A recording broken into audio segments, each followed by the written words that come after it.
السلام علیکم ورحمۃ اللہ وبرکاتہ۔ بسم اللہ الرحمن الرحیم۔ الحمد للہ رب العالمین والصلاة والسلام علی اشرف الانبیاء والمرسلین نبینا محمد وعلی آلہ وصحبہ اجمعین۔ اما بعد فاعوذ باللہ من الشیطان الرجیم۔ وما آتاکم الرسول فخذوه وما نہاکم عنہ فانتہوا واتقوا اللہ ان اللہ شدید العقاب۔ برادران اسلام اور عزیز بھائیوں، قرآن کریم کی جو آیت پڑھی گئی اس میں اللہ رب العالمین نے بیان فرمایا، رسول تمہیں جو کچھ دے انہیں لے لو اور جن سے منع فرمائے ان سے باز آ جاؤ، اللہ سے ڈرو، اللہ تعالیٰ بہت ہی سخت سزا دینے والا ہے۔ ایک اور آیت میں اللہ رب العالمین نے بیان فرمایا، وَمَن يُطِعِ اللَّهَ وَرَسُولَهُ، جو شخص اللہ کی اور اس کے رسول کی اطاعت کرے، يُدْخِلْهُ جَنَّاتٍ تَجْرِي مِن تَحْتِهَا الْأَنْهَارُ، اللہ تعالیٰ اس کو ایسی جنت میں داخل کرے گا جس کے نیچے سے نہریں جاری ہیں، خالدین فیہا، وہ اس میں ہمیشہ رہے گا، وَذَلِكَ الْفَوْزُ الْعَظِيمُ، یہ بہت بڑی کامیابی ہے۔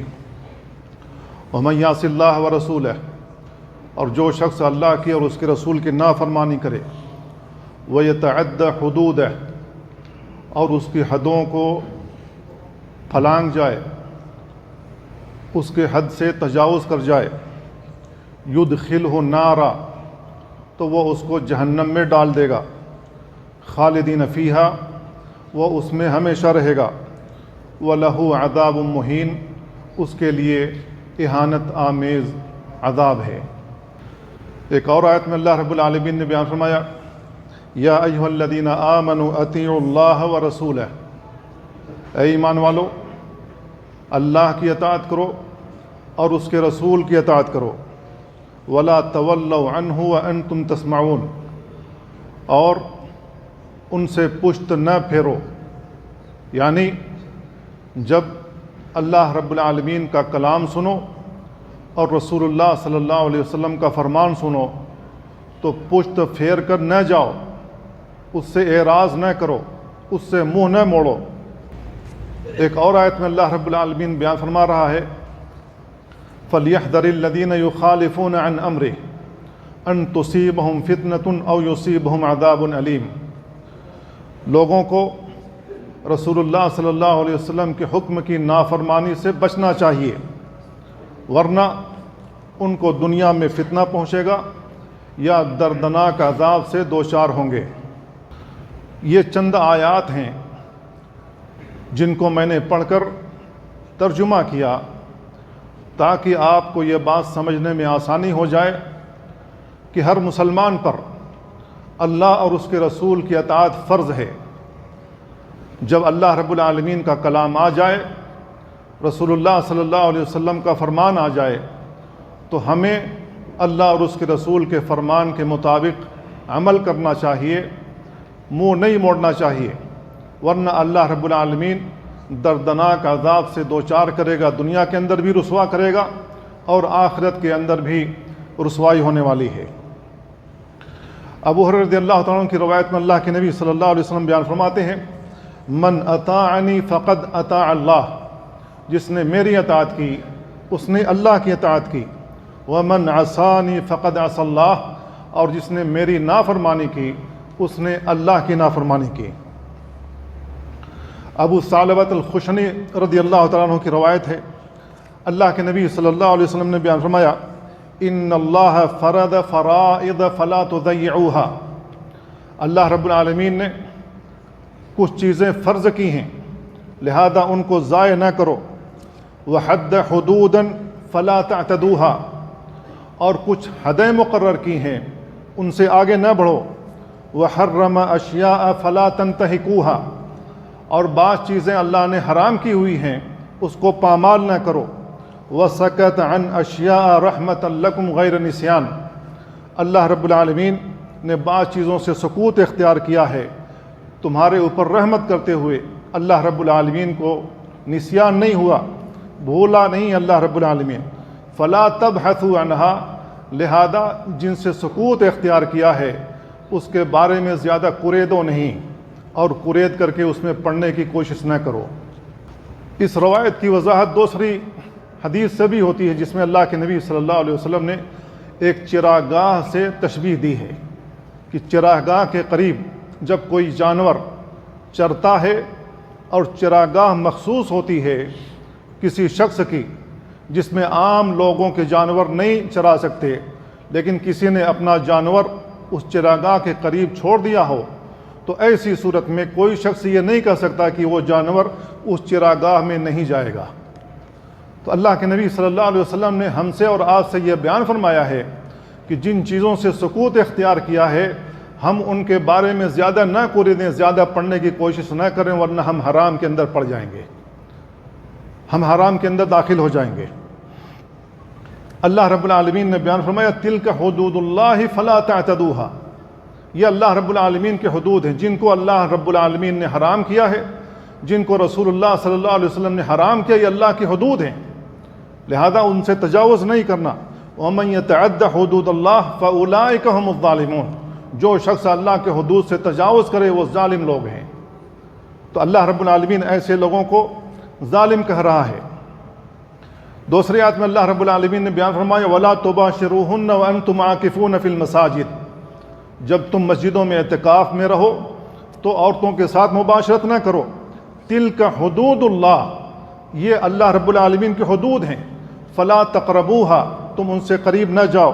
کذالک یبین اللہ آیات للناس، اللہ رب العالمین اسی طرح لوگوں سے اپنی آیات بیان کرتا ہے، لعلہم یتقون، تاکہ لوگ اللہ رب العالمین کا تقوی اختیار کریں، اللہ رب العالمین سے ڈر جائیں۔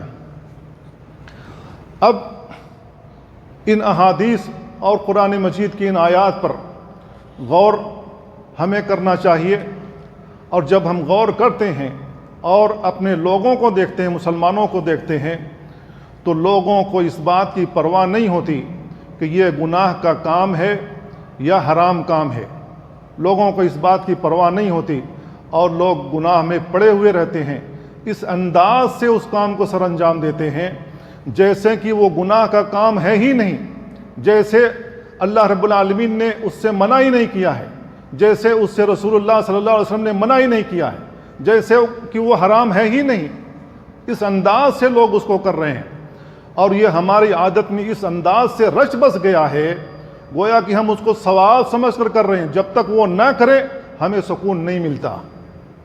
اور بعض مسلمان تو ایسے ہیں جو ان حرام چیزوں کو روح کی غذا قرار دیتے ہیں کہ یہ روحوں کی غذا ہے، اس سے روح کو فرحت حاصل ہوتی ہے، اس انداز سے وہ حرام چیزیں ہمارے اندر سرایت کر گئی ہیں۔ تو میرے بھائیوں، جو گناہ کبیرہ ہیں، جو بڑے گناہ ہیں، ان سے ہمیں بچنا چاہیے، اور چھوٹے گناہ سے بھی بچتے رہنا چاہیے۔ چھوٹے چھوٹے گناہ کرنے سے یہ بڑے ہو جاتے ہیں، لہذا ہمیں چھوٹے گناہوں سے بھی بچتے رہنا چاہیے۔ انس بن مالک رضی اللہ تعالیٰ عنہ بیان کرتے ہیں انکم لتعملون اعمالا ہی ادق فی اعینکم من الشعر، کہ تم لوگ ایسے کام کر رہے ہو کہ تمہاری نگاہوں میں وہ بال کے برابر ہے، بال کی طرح پتلا ہے، بہت حقیر ہے، بہت معمولی ہے۔ وَإِن كُنَّا لَنَعُدُّهَا عَلَى عَهْدِ النَّبِيِّ صلی اللہ علیہ وسلم من الموبقات، جبکہ ہم ان کاموں کو رسول اللہ صلی اللہ علیہ وسلم کے زمانے میں اس انداز سے سمجھتے تھے کہ گویا کہ وہ چیزیں ہلاکت میں ڈالنے والی ہیں۔ تم لوگ ایسا عمل کر رہے ہو گویا کہ تمہاری نظروں میں وہ بال کے برابر ہے، ان کاموں کو انجام دے رہے ہو گویا کہ وہ حقیر چیز ہے، اس انداز سے کرو، جبکہ ہم انہی چیزوں کو رسول اللہ صلی اللہ علیہ وسلم کے زمانے میں سمجھتے تھے کہ یہ تو ہلاکت میں ڈالنے والی چیز ہے، اتنا بڑا گناہ ہم اس کو سمجھتے تھے۔ عبداللہ ابن مسعود رضی اللہ تعالیٰ عنہ بیان کرتے ہیں ان المؤمن یرا ذنوبہ کأنہ فی اصل جبل یخاف ان یقع علیہ، مومن اپنے گناہ کو اس انداز سے دیکھتا ہے گویا کہ وہ پہاڑ کے نیچے کھڑا ہے، پہاڑ کے نیچے موجود ہے اور پہاڑ اس کے اوپر گر جائے گا۔ وَإِنَّ الْفَاجِرَ يَرَى ذُنُوبَهُ كَذُبَابٍ وَقَعَ عَلَىٰ أَنْفِهِ، اور جو فاجر و فاسق انسان ہوتا ہے، گناہگار انسان ہوتا ہے، وہ گناہوں کو ایک مکھی کی طرح دیکھتا ہے کہ اس کی ناک پر بیٹھی اور یوں ہاتھ ہلایا اور وہ اڑ گئی۔ تو جو فاجر و فاسق انسان ہوتا ہے اس کے بارے میں عبداللہ بن مسعود رضی اللہ تعالیٰ عنہ بیان کرتے ہیں کہ گناہ کرنا اس کے لیے بہت معمولی سی چیز ہے، وہ بہت معمولی سمجھتا، آرام سے اس کو کر ڈالتا ہے اور ذرا سے بھی اس کو ہچک نہیں ہوتی، نہ اس کو کرنے میں اسے کوئی دشواری پیش آتی ہے، جبکہ مومن معمولی گناہ کو بہت بڑا سمجھتا ہے، اس انداز سے سمجھتا ہے گویا کہ پہاڑ اس کے اوپر گر جائے گا۔ تو ہم مسلمانوں کو چھوٹے گناہوں سے بھی بچنا چاہیے، بڑے گناہوں سے بھی بچنا چاہیے۔ چھوٹے چھوٹے گناہ کرنے کی وجہ سے وہ گناہ بہت بڑے ہو جاتے ہیں، کیونکہ انسان جب چھوٹے چھوٹے گناہ کرنے کا عادی ہو جائے تو وہ بڑے گناہ بھی بہت آرام سے کر لے جائے گا، کیونکہ گناہ کرنے کی اس کو عادت پڑ گئی ہے۔ تو بعض وہ امور جن کو لوگوں نے معمولی سمجھ رکھا ہے جبکہ وہ بہت ہی ہلاکت خیز ہیں، بہت بڑے گناہ ہیں، اللہ رب العالمین نے اس کو حرام قرار دیا، اللہ رب العالمین نے اس سے منع فرمایا، رسول اللہ صلی اللہ علیہ وسلم نے اس سے دوری اختیار کرنے کو کہا ہے۔ ان میں سے پہلا کام جو مسلمان کر رہے ہیں اور تساہل کا شکار ہیں وہ یہ ہے کہ مسلمان آج ایسے لوگوں کے ساتھ بیٹھ کر گپیں مارتے ہیں جو اللہ کے دین کا مذاق اڑاتے ہیں، جو رسول اللہ صلی اللہ علیہ وسلم کا مذاق اڑاتے ہیں، اللہ کے قرآن کا مذاق اڑاتے ہیں، اللہ کی شریعت کا مذاق اڑاتے ہیں، نبی کریم صلی اللہ علیہ وسلم کی بیویوں کا مذاق اڑاتے ہیں۔ ان پر جو بہتان منافقین نے لگایا تھا ان کو اپنی زبان سے دہراتے ہیں اور ہم اپنی کانوں سے سنتے ہیں۔ یہ میرے بھائیوں بہت بڑا گناہ ہے، ایسے لوگوں کے ساتھ ہمیں نہیں بیٹھنا چاہیے۔ اللہ رب العالمین ایسے لوگوں کے ساتھ بیٹھنے سے منع فرماتا ہے۔ اللہ رب العالمین نے کہا بشر المنافقین بان لهم عذابا الیما، منافقوں کو بشارت سنا دیجئے کہ ان کے لیے دردناک عذاب ہے۔ الذین یتخذون الکافرین اولیاء من دون المؤمنین، یہ لوگ کافروں کو دوست بنائے ہوئے مسلمانوں کو، مومنوں کو چھوڑ کر کے، ایبتغون عندهم العزہ، کیا یہ لوگ ان کے پاس عزت چاہتے ہیں؟ فإن العزة للہ جمیعا، بے شک تمام عزتیں اللہ رب العالمین کے لیے ہیں۔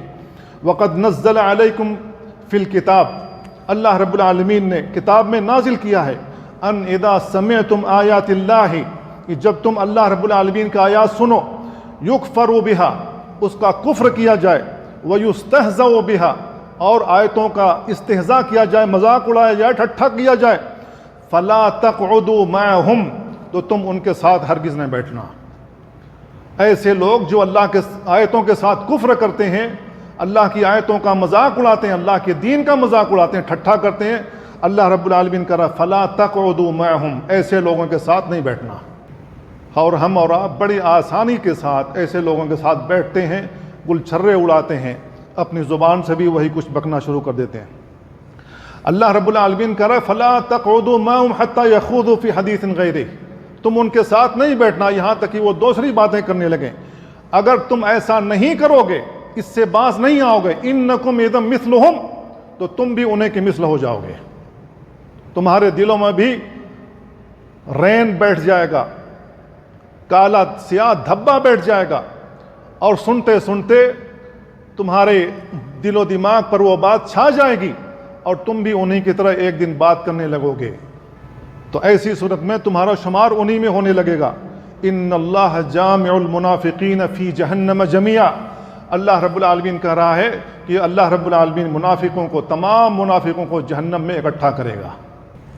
ہم نے معمولی سمجھ رکھا اس کو، جو بھی آتا ہے اللہ کے دین کا مذاق اڑاتا ہے ہم اس کے ساتھ ہو جاتے ہیں۔ اللہ رب العالمین مومنوں کو منع کرتا ہے ایسے لوگوں کے ساتھ نہیں بیٹھنا ہے۔ میرے بھائیوں، کتنے مسلمان ایسے ہیں جو اللہ کے دین کا مذاق اڑاتے ہیں، اللہ کی شریعت کا مذاق اڑاتے ہیں۔ یہ شریعت کے جو احکام ہیں یہ 1400 سال پرانے ہیں، اب نیا زمانہ ہے، نیا طریقہ کار ہے، آج کے زمانے کے لیے موضوع نہیں رہا، یہ اس زمانے کے لیے تھا۔ ایسا کہنے والے بہت سارے لوگ مل جائیں گے، اور ایسے لوگوں کے کہی ہوئی بات پر ہاں میں ہاں ملانے والے لوگ بہت سارے مل جائیں گے۔ تو یہ اللہ کے دین کا مذاق ہے۔ اللہ رب العالمین نے شریعت اتارا ہے، دین اتارا ہے قیامت تک رہنے کے لیے، اللہ رب العالمین کا قانون ہے، نظام ہے، دستوری حیات ہے۔ ہمیں اس کے مطابق زندگی گزارنی ہے اگر ہم مسلمان ہیں اور مومن ہیں۔ یہ اللہ رب العالمین کا اتارا ہوا دستور ہے، یہ انسانوں کا بنایا ہوا قانون یا دستور نہیں ہے کہ اس میں ترمیم کی گنجائش ہے، اس میں ترمیم کی کوئی گنجائش نہیں۔ اللہ رب العالمین نے یہ دین اتارا، مکمل کر دیا، کسی بھی قسم کی اس میں ترمیم کی کوئی گنجائش نہیں ہے۔ ہمیں اور آپ کو اس کے مطابق ڈھالنا ہوگا۔ ایسا ہمیں نہیں کرنا چاہیے کہ قرآن و حدیث کے نصوص کو ہم اپنے مطابق ڈھالنا شروع کر دیں، ایسا نہیں ہو سکتا۔ ہمیں اپنے آپ کو قرآن و سنت کے مطابق ڈھالنا ہوگا۔ تو لوگ اللہ کے دین کا بھی مذاق اڑاتے ہیں، اللہ کے بندوں کا بھی مذاق اڑاتے ہیں، جو مومن بندے ہیں، جو مسلمان بندے ہیں۔ کیا ہم نے اور آپ نے دلی اور اس کے اطراف میں نہیں سنا کہ کوئی شخص داڑھی رکھا ہوا انسان ہو، سنت کے مطابق اس کا چہرہ نظر آئے، لوگ کہتے ہوئے نظر آتے ہیں اوئے ملے؟ کیا آپ نے سنا یا نہیں سنا یہ لفظ؟ یہ لفظ کسی ایسے انسان کے بارے میں سنا جس کے پاس داڑھی نہ ہو، شیو کیا ہوا ہو، اس کو کسی نے ملا کہا ہو یا اوئے ملے کہا ہو؟ نہیں سنا آپ نے۔ اوئے ملے کس وجہ سے کہا؟ اس وجہ سے کہ وہ داڑھی رکھا ہوا ہے، سنت کے مطابق عمل کر رہا ہے۔ اس کی داڑھی کا مذاق ہے اور اس کی سنت کا مذاق ہے، اللہ کے دین کا مذاق ہے۔ تو لوگ مومن بندوں کا مذاق اڑاتے ہیں، تمسخر کرتے ہیں، اللہ کے دین پر، اللہ کے احکامات پر اعتراض کرتے ہیں اور سمجھتے ہیں کہ یہ دین پرانا ہے، نئے زمانے کے لیے موضوع نہیں ہے۔ لہذا جو ہم نے قوانین بنا رکھے ہیں، جو نظام بنا رکھا ہے، اس کے مطابق عمل کرنا چاہیے، وہ پرانے زمانے کی باتیں ہیں۔ تو میرے بھائی، ایسے لوگ جہاں کہیں بھی موجود ہوں، ہم مسلمانوں کو، مومنوں کو ایسے لوگوں کے ساتھ نہیں بیٹھنا چاہیے، ورنہ اللہ رب العالمین کہہ رہا ہے کہ تمہارا شمار بھی انہی میں ہوگا۔ دوسری چیز جس کا مسلمان آج شکار ہے، بہت سارے لوگ ٹی ویوں پر بیٹھ کر، مجلسوں میں بیٹھ کر، مختلف جگہوں پر بیٹھ کر اللہ کی حرام کردہ چیزوں کو حلال کر رہے ہیں اور اللہ کی حلال کردہ چیزوں کو حرام بنا رہے ہیں، اور جیسے چاہتے ہیں فتویٰ دیتے ہیں، اور لوگ ان کی پیروی کر رہے ہیں اور ان کے مطابق عمل کر رہے ہیں۔ آج بے شمار لوگ ایسے موجود ہیں۔ قرآن مجید میں اللہ رب العالمین نے بیان فرمایا انما النسیء زیادۃ فی الکفر، مہینوں کا آگے پیچھے کرنا یہ کفر کی زیادتی ہے۔ یضل بہ الذین کفروا، گمراہی کا شکار ہو گئے وہ لوگ جنہوں نے اللہ کے ساتھ کفر کیا۔ یحلونہ عاما ویحرمونہ عاما، ایک سال وہ حرام کر دیتے ہیں، ایک سال وہ حلال کر دیتے ہیں۔ یعنی مشرکین مکہ جب وہ کسی سے قتال کرنا چاہتے، جنگ کرنا چاہتے، اور وہ حرام والا مہینہ آ جاتا تو اس کو حلال ٹھہرا لیتے تھے اپنے مقاصد کے لیے۔ اپنے مقاصد کے لیے وہ اللہ کی حلال کردہ چیزوں کو حرام ٹھہرا لیا کرتے تھے اور حرام کردہ چیزوں کو حلال ٹھہرا لیا کرتے تھے۔ تو یہ کفر ہے۔ کون لوگ کرتے تھے؟ جو نبی کریم صلی اللہ علیہ وسلم کے زمانے کے مشرکین تھے، کفار مکہ جن کو ہم کہتے ہیں، وہ لوگ ایسا کیا کرتے تھے۔ تو میرے بھائیوں، ان کی اتباع نہیں کرنی ہے۔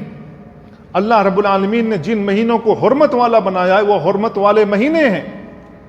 اللہ رب العالمین نے ان مہینوں کو حرمت والا اسی وقت سے بنایا جب سے آسمان و زمین کی تخلیق کی ہے، اس وقت سے لے کر قیامت تک یہ حرمت والے مہینے رہیں گے۔ ان حرمت والے مہینوں میں ہمیں جنگ نہیں کرنی، جنگ کی ابتدا نہیں کرنی ہے، لیکن اگر کوئی شخص جنگ کرے تو پھر اس کا جواب دیں گے، لیکن جنگ کی ابتدا لڑائی مار پیٹ نہیں کرنی ہے ان حرمت والے مہینوں کی وجہ سے۔ تو اللہ رب العالمین کہہ رہا ہے کہ یہ مہینوں کی جو زیادتی ہے جو یہ لوگ کر رہے ہیں ان کی اتباع پیروی نہیں کرنی ہے، بلکہ حرمت والے مہینوں کی پاسداری کرنی ہے، ان میں جنگ کی ابتدا نہیں کرنی ہے۔ لیکن اگر کوئی شخص ایسا کرتا ہے تو گویا کہ وہ ان کافروں کی مطابقت کر رہا ہے، ان کافروں کی پیروی کر رہا ہے۔ تو ایسے لوگوں کی پیروی نہیں کرنا ہے۔ اللہ رب العالمین نے یہ مثال بیان کی ہے اور میں نے یہ مثال دینے کی کوشش کی ہے اس مسئلے کو سمجھانے کے لیے کہ بے شمار مسائل ہمارے درمیان ایسے ہیں جن کو اللہ نے اور اس کے رسول نے حرام کیا ہوا ہے اور لوگ اسے حلال ٹھہرا رہے ہیں۔ فلاں بزرگ تو کرتے تھے، فلاں خانقاہ کے لوگ تو کرتے تھے، فلاں صوفی تو ایسا کرتے تھے، لہذا ہمارے لیے بھی حلال ہے۔ اگر حرام ہوتا تو کیا وہ کرتے؟ اس قسم کی باتیں آج کہی جا رہے ہیں اور ہم اپنے کانوں سے سن رہے ہیں۔ لوگ گناہ کے کام کو حلال اس انداز سے کر رہے ہیں کہ فلاں صوفی کر رہے تھے، فلاں بزرگ کر رہے تھے، چاہے رقص و سرود کی محفلیں ہوں، چاہے ہارمونیم بجا کر اور اس میں ڈھول تاشے بجائے جا رہے ہوں جن کو ہم قوالی کہتے ہیں، سارنگی بجائی جا رہی ہو. اب یہ جو امور ہیں اللہ کی حرام کردہ چیزیں ہیں اور اس کو لہو الحدیث سے تعبیر کیا ہے. ابو مالک اشعری رضی اللہ تعالیٰ عنہ بیان کرتے ہیں اللہ کے نبی صلی اللہ علیہ وسلم نے بیان فرمایا لَيَكُونَنَّ مِنْ أُمَّتِي أَقْوَامٌ يَسْتَحِلُّونَ الْحِرَ وَالْحَرِيرَ، میری امت میں سے کچھ لوگ ہوں گے جو گانوں کو حلال ٹھہرا لیں گے، جو موسیقی کو حلال ٹھہرا لیں گے، اور حریر ریشمی جو کپڑے ہوں گے ان کو حلال ٹھہرا لیں گے، جبکہ اللہ رب العالمین نے ریشمی کپڑوں کو مردوں کے لیے حرام اور عورتوں کے لیے حلال کیا ہے. اللہ کے نبی صلی اللہ علیہ وسلم اس حدیث میں بیان فرمانے کہ میری قوم میں سے کچھ لوگ موسیقی کو، گانوں کو حلال ٹھہرا لیں گے، اور جو کپڑے ہوں گے ریشمی کپڑے ہوں گے ان کو حلال ٹھہرا لیں گے، والخمر، اور جو شراب ہے شراب کو حلال ٹھہرا لیں گے، والمعازف، اور ناچ گانے کے جو آلات ہیں ان کو حلال ٹھہرا لیں گے. وَلَيَنزِلَنَّ أَقْوَامٌ إِلَى جَنْبِ عَلَمٍ، اور کچھ لوگ پہاڑ کے نیچے آئیں گے، يَرُوحُ عَلَيْهِمْ بِصَارِحَةٍ لَهُمْ، ریوڑ چڑھانے والے، بکریاں چرانے والے لوگ ان کے پاس آئیں گے، یعنی فقیر محتاج لوگ ان کے پاس آئیں گے، اپنے حاجات کا سوال کریں گے، ضروریات کے مطابق وہ ان سے کچھ مانگیں گے. فَيَقُولُونَ، تو وہ لوگ کہیں گے ارجع الینا غدن، آج تو نہیں دیں گے کل آنا. وہ کل آنا یہ جو ٹال رہے ہیں تاکہ ہمیں کل بھی نہ دینا پڑے، آج بھی نہ دینا پڑے. فَيُبَيِّتُهُمُ اللَّهُ، تو اللہ رب العالمین رات میں ان کے اوپر عذاب نازل کرے گا. وَيَذَوْ الْعَلَمْ، ان کے اوپر پہاڑ گرا دے گا.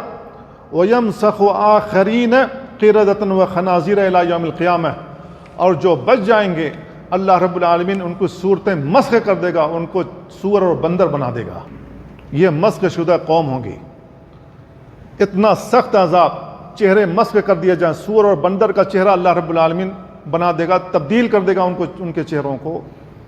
اتنا بھیانک عذاب کیوں دے گا؟ پہلی چیز، ناچ گانے کی جو چیزیں اس کو لوگ حلال ٹھہرا لیں گے. قوالی ہے، فلاں بزرگ تو قوالی پر رقص کرتے تھے، آج بھی لوگ رقص کر رہے ہیں. میوزک بجایا جا رہا ہے، ہماری شادی بیاہ کا موقع ہو اس میں ڈی جے بج رہا ہے، فحش گانے بج رہے ہیں، ہمیں کچھ فرق ہی نہیں پڑتا ہے. گانوں کی جو میوزک ہے ان میوزکوں کو ہم نے رنگ ٹون کے طور پر اپنے موبائل میں لگا رکھا ہے. وہ رنگ ٹون ہم سنتے ہیں، کوئی فرق نہیں پڑتا کہ وہ عام جگہوں پر بجے یا مسجد میں بجے، ہمیں کوئی فرق نہیں پڑتا ہے. گویا کہ یہ گناہ کا کام ایسا ہے، گویا کہ یہ گناہ کا کام ہے ہی نہیں. اس انداز سے ہم نے اس کو موبائل میں رکھا ہوا ہے، گویا کہ یہ ثواب کا کام ہے. تو لوگ حلال ٹھہرا لیں گے میوزک کو، ریشمی کپڑوں کو، اور گانے بجانے کی چیزوں کو، معازف جو گانے بجانے کے جو آلات ہیں ان کو، اور شراب کو. وکسی کے نام پر آج بک رہی ہے اور اس کا نام تبدیل کر کے مختلف نام دے دیا گیا ہے. تو میرے بھائیو، خمر کیا چیز ہے جو عقل کو مخمور کر دے، جو مختل کر دے، جس سے عقل معوف ہو جائے. یہ اندازہ نہ ہو سکے اس کے استعمال کرنے کے بعد کہ سامنے والی میری بیوی ہے، میری بہن ہے یا میری ماں ہے. عقل مختل ہو گئی، آدمی کو یہی نہیں پتا چل رہا کہ سامنے والی میری بیوی ہے یا بیٹی ہے. تو جو چیز عقل کو خراب کر دے، اب اس میں تمام چیزیں وہ شامل ہیں جس کو استعمال کرنے سے، چاہے سونگھ کر، چاہے انجیکشن لگا کر، چاہے ٹیبلٹ کے طور پر کھا کر، یا کسی طریقے سے پی کر کے، اگر ہماری یہ حالت بنتی ہے اس کو خمر کہتے ہیں. تمام چیزیں اس کے اندر شامل ہیں. اب یہ جو لوگ ہاتھوں میں پھٹک کر کھا رہے ہیں، چاہے اس کو نسوار کہا جائے، سرتی کہا جائے، جو بھی آپ کہتے ہیں، جو انسان کھاتا ہے اس کو فرق نہیں پڑتا، اتنا کھا لیا، زبان کے نیچے رکھ لیا، اس کو فرق نہیں پڑتا. لیکن اسی انسان کو اگر اتنا منہ میں ڈال دو، اس کا بھی دماغ چکرائے گا، وہ بھی لڑکھڑاتے ہوئے چلے گا، اور جو ایک پتی بھی کبھی نہ کھاتا اس کے منہ میں اگر ایک پتی بھی ڈال دیں گے اس کا دماغ چکرا جائے گا. کیوں؟ اس لیے کہ اس کے اندر یہ چیز موجود ہے. تو جو چیز دماغ کو مختل کر دے وہ چیز حرام ہے. اب یہ حرام چیز ہمارے درمیان اس انداز سے رچ بس گئی ہے گویا کہ یہ حرام ہے ہی نہیں، ہم اس کو معمولی سمجھ رہے ہیں، ہم اس کو حرام ہی نہیں سمجھ رہے ہیں، اس انداز سے ہم اس کو استعمال کر رہے ہیں. تو میرے بھائیو، اللہ کے عذاب سے ڈرو. اگر اس کو نسوار کے نام پر، نسوار ہے، نسوار کا لفظ کہہ دیا تو گویا کہ کوئی چیز نہیں ہے، بہت معمولی چیز ہے اور اس کو کھا سکتے ہیں. پھر کچھ لوگ ایسے ملیں گے جو کہیں گے یہ تو بعض علماء نے اس کو جائز قرار دیا ہے. کچھ لوگ ایسا کہتے ہوئے ملیں گے فلاں عالم بھی تو یہ کھا رہا ہے، اگر حرام ہوتا تو کیوں کھاتا. یہ گناہ کی چیزیں ہم اپنے آپ کو یہ کہہ کر نہیں بچا سکتے کہ فلاں عالم بھی تو کر رہا ہے، فلاں عالم بھی تو بیڑی سگریٹ پی رہا ہے، فلاں عالم بھی تو نسوار کھا رہا ہے. ہم یہ کہہ کر اپنے آپ کو نہیں بچا سکتے. جو چیز دماغ کو مختل کر دے وہ حرام ہے، وہ خمر ہے، اور ہر خمر والی چیز اللہ رب العالمین نے حرام کی ہوئی ہے، اور ہم اس کو بہت معمولی سمجھ کر اس کو کر رہے ہیں. اگر ہم اس سے باز نہیں آئے میرے بھائیوں، اگر ہم اس سے باز نہیں آئے تو اللہ رب العالمین کے عذاب سے ڈرنا چاہیے کہ اللہ تعالیٰ ہماری صورتیں مسخ کر دے گا، سور اور بندر بنا دے گا. اتنا بھیانک عذاب اللہ رب العالمین دینے والا ہے. ایک اور چیز جو ہمارے درمیان رچی بسی ہوئی ہے وہ یہ ہے کہ ہم گناہ کے کام کرتے جاتے ہیں اور اس کو بہت معمولی سمجھتے ہیں، گویا کہ ہم گناہ کا کام نہیں کر رہے ہیں، بہت معمولی چیز ہے، روٹین کی چیزیں ہم کر رہے ہیں. ان میں سے ایک مومنوں کو، چاہے مومن مرد ہوں چاہے مومن خواتین ہوں، ان کو ایذا پہنچانا ہے، تکلیف پہنچانا ہے، اور ہم بڑی آرام سے لوگوں کو تکلیف پہنچاتے ہیں. فلاں کو تو دیکھا تھا میں نے، فلاں کے ساتھ الزام لگانا بہت آسان ہے. اب ہم اس الزام کے ذریعے سے یہ نہیں سمجھ پاتے کہ اس کا جو انجام نکلنے والا ہے وہ کتنا بھیانک ہے. فلاں کی بہن کو، فلاں کی بیٹی کو ہم نے دیکھا تھا فلاں کے ساتھ، فلاں کے ساتھ بھاگ گئی، فلاں کے ساتھ چلی گئی، فلاں کے ساتھ تنہا ہم نے دیکھا تھا. اب اس کا نام اس قدر اچھال دیتے ہیں کہ اس لڑکی کا شادی ہونا، اس لڑکی کا بیاہ ہونا مشکل ہو جاتا ہے. کیا ہم اس لڑکی کو تکلیف نہیں پہنچا رہے ہیں؟ جس کے ساتھ ہم یہ الزام تراشی کر رہے ہیں ہم اس کو تکلیف نہیں پہنچا رہے ہیں؟ یہی صورتحال مردوں کے ساتھ بھی ہوتا ہے. اس کے اوپر بھی اس انداز سے الزام لگائے جاتے ہیں، فلاں کے ساتھ تو دیکھا تھا، فلاں کام کرتے ہوئے ہم نے دیکھا تھا، فلاں جگہ پر ہم نے فلاں کو دیکھا تھا. اب اس انداز سے اس کا نام مشہور کرتے ہیں گویا کہ وہ کتنے بڑے گناہ کا مرتکب ہو گیا. اب لوگ اس سے قطع تعلق کر لیتے ہیں، اس سے لوگ اجتناب کرنا شروع کر دیتے ہیں، اس کو اپنی بیٹی دینا گوارا نہیں کرتے، اس سے شادی بیاہ کرنا گوارا نہیں کرتے، اس سے منقطع ہو جاتے ہیں. تو میرے بھائیو، مومن مردوں کو، مومن خواتین کو ایذا نہ پہنچاؤ.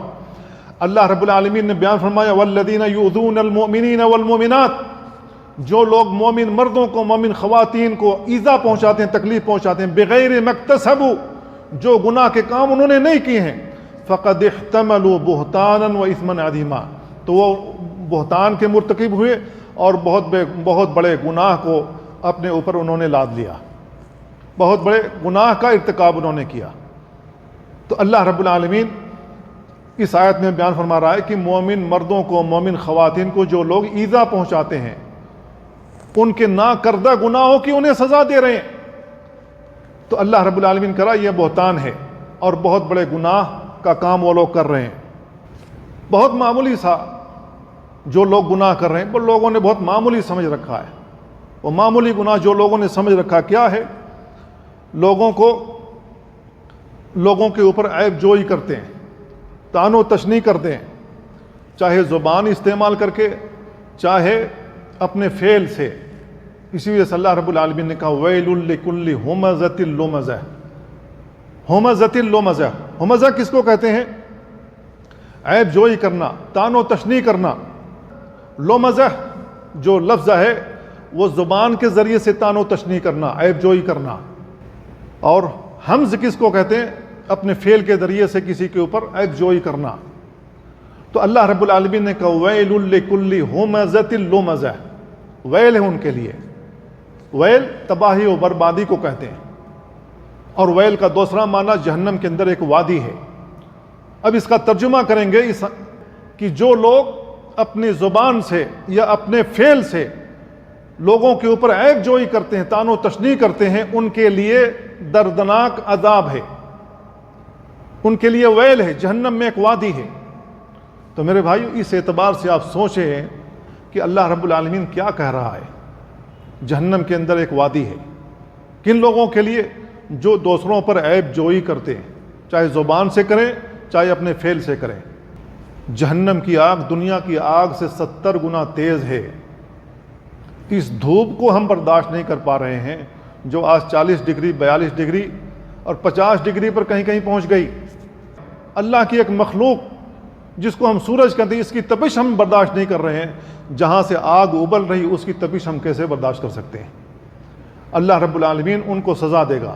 کس وجہ سے؟ جو لوگ عیب جوئی کرتے ہیں اپنی زبان سے اور اپنے فعل سے, ان کو اللہ رب العالمین جہنم میں ڈال دے گا.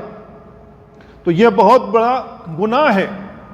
حماز مشاء بنمیم, جو چغلی کرتے ہیں اور لوگوں کے اوپر عیب جوئی کرتے ہیں, لوگوں کو حقارت کی نگاہ سے دیکھتے ہیں. لوگوں کی حقارت کی نگاہ سے کیسے دیکھتے ہیں؟ لوگ اشارے کرتے ہیں, آ رہا ہے وہ, لوگ سمجھ جاتے ہیں کون آ رہا ہے. اس کو حقارت کی نگاہ سے کیوں دیکھا؟ اس وجہ سے کہ وہ فلاں قبیلے سے تعلق رکھتا ہے, فلاں نسب سے تعلق رکھتا ہے, فلاں حسب سے تعلق رکھتا ہے. اس کا جو پیشہ ہے فلاں پیشہ ہے, اس پیشے کی وجہ سے اس کو حقارت کی نگاہ سے دیکھنا آ رہا ہے. تو میرے بھائیو, چاہے آنکھ کے اشارے سے کریں, حقارت کی نگاہ سے آنکھ کے اشارے سے کریں اس کی حقارت, یا اپنی زبان سے کریں یا اپنے عمل سے, اللہ رب العالمین اس سے منع فرماتا ہے. ابو مالک الاشعری رضی اللہ تعالیٰ عنہ کی ایک روایت ہے, اللہ کے نبی صلی اللہ علیہ وسلم نے بیان فرمایا, اربع فی امتی من امر الجاہلیت لا یترکونہن. 4 چیزیں میرے امت کے اندر رچی بسی رہیں گی جبکہ یہ جاہلیت کے امور میں سے ہیں, لوگ انہیں نہیں چھوڑیں گے. الفخر فی الاحساب, لوگ اپنے حسب و نسب پر فخر کریں گے. والطعن فی الانساب, اور لوگ نسب ناموں میں ایک دوسرے کی ابجوئی کریں گے, عیب جوئی کریں گے, طعن و تشنیع کریں گے, یہ فلاں حسب کا ہے فلاں نسب کا ہے. والاستسقاء بالنجوم, اور نچھتروں کے ذریعے سے وہ پانی بارش برسوائیں گے. لوگ کہیں گے کہ فلاں نچھتر فلاں جگہ گیا, فلاں ستارہ فلاں برج میں گیا, اس وجہ سے بارش ہوئی. آج مسلمان ٹی ویوں پر بیٹھ کر کے یہ کام کر رہے ہیں, فلاں ستارہ فلاں برج میں گیا تو یہ چیز ہونے والی. تو اللہ کے نبی صلی اللہ علیہ وسلم بیان فرمایا کہ 4 امور ہیں, لوگ ان کو نہیں چھوڑیں گے. تو لوگ استسقاء بالنجوم کریں گے. اللہ کے نبی صلی اللہ علیہ وسلم مکہ کے لیے روانہ ہوئے تھے, ایک جگہ پڑاؤ ڈالا تو کچھ لوگوں نے کہا کہ فلاں ستارہ فلاں برج میں گیا اس وجہ سے بارش ہوئی. بعض صحابہ نے کہا مطرنا بفضل اللہ, یہ جو بارش ہوئی اللہ کے فضل سے ہوئی ہے.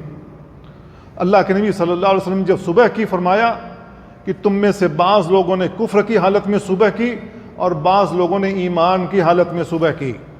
آپ نے بیان فرمایا جنہوں نے کہا, تم میں سے جن لوگوں نے کہا کہ اللہ کے فضل سے یہ بارش ہوئی ہے وہ مومن ہے, اور جس نے کہا کہ فلاں نچھتر کی وجہ سے فلاں ستارہ فلاں برج میں داخل ہو گیا اس وجہ سے بارش ہوئی, اللہ کے نبی صلی اللہ علیہ وسلم نے بیان فرمایا کہ اس نے کفر کی حالت میں صبح کی.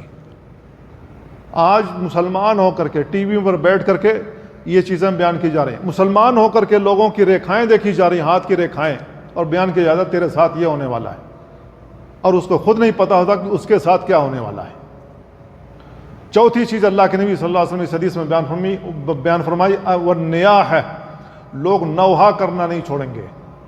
نوحہ کرنا یعنی بیان کرنا, کسی کے گھر کا کوئی بھی فرد وفات پا جائے اس پر شور مچانا, آنسو بہانا, سینے پیٹنا, کپڑے پھاڑنا, بال نوچنا, ہائے میرا فلاں شیر مر گیا, ہائے فلاں کو مار دیا, اس انداز سے رونا پیٹنا اللہ کے نبی صلی اللہ علیہ وسلم سے منع فرمایا. آپ نے بیان فرمایا 4 امور ہیں, لوگ ان کو نہیں چھوڑیں گے, لوگ کرتے رہیں گے. آج لوگ کر رہے ہیں. میرے بھائی ان سے بچنا چاہیے. کیا ہم میں ایسے لوگ موجود نہیں ہیں جو ماتم کر رہے ہیں حسین رضی اللہ تعالیٰ کے نام پر؟ کیا ہم میں ایسے لوگ موجود نہیں ہیں جو علی رضی اللہ عنہ کے نام پر ماتم کر رہے ہیں؟ چاہے وہ آگ کی ماتم ہو، چاہے چھری کی ماتم ہو، چاہے تلوار کی ماتم ہو۔ کہتے ہیں میرے بھائیوں، ہمارے اور آپ کے گھر میں بیٹیاں ہیں، بہنیں ہیں، مائیں ہیں، کیا ہم اپنی بہنوں کا، اپنی ماں کا، اپنی بیٹیوں کا نام سڑکوں پر لینا گوارا کرتے ہیں؟ ان کا نام لینا سڑکوں پر گوارا نہیں کرتے۔ اہل بیت کی بیٹیوں کا نام ہم سڑکوں پر کیسے لینا گوارا کر رہے ہیں؟ ان کی صورتیں بنا کر کے پینٹنگ کی جاتی ہے، لپسٹک لگائی جاتی ہے، ان کا چہرہ کھول کر یہ زینب کا چہرہ ہے، یہ فلاں کا چہرہ، یہ فلاں کا چہرہ ہے۔ میرے بھائیو، کیا ان کا تماشا نہیں ہو رہا ہے؟ اللہ کے نبی صلی اللہ علیہ وسلم نے اسے حرام کیا اور ہم اسے اس انداز سے کریں گویا کہ وہ حلال چیز ہے، ثواب کا کام ہے۔